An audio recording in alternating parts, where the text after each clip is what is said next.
Invocation and prayer for all of us tonight.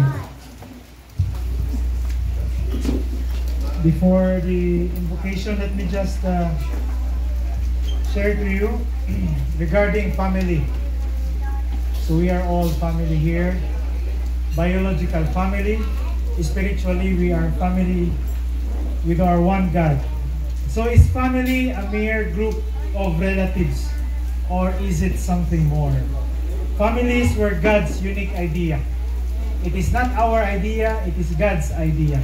When He made Adam and Eve, He exhorted them, He encouraged them to go into the world and multiply.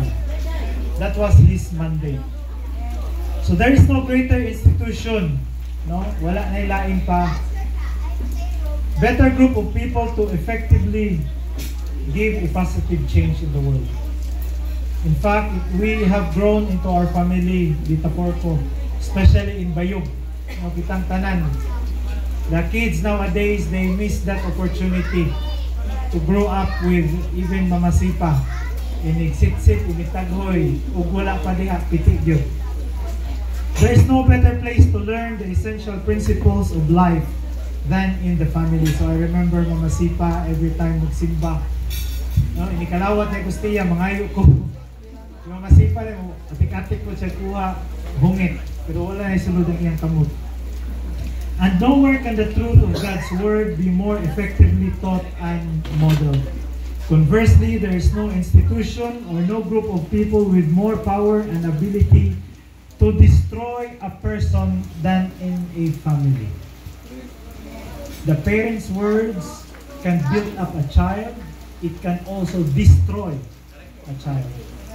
So as parents, we must be careful with our words. Sa una, okay pa tong danghag lang ta. Budlat kag mata. But now we cannot do it to our children nowadays. They are weak in emotions. So we must be also be careful in our speech.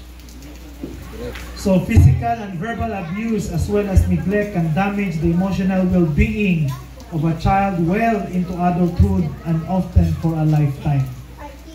Sa una, in the US na statistics, in the US, 1954, ang problema nila, their problem was, it was related to social.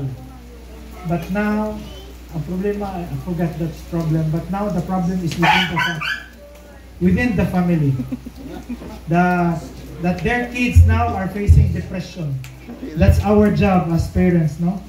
So family is the environment that shapes a child's lifetime and direction. So parents, kita nga second generation, it is now our turn to encourage our children to have like this in the future. Amen?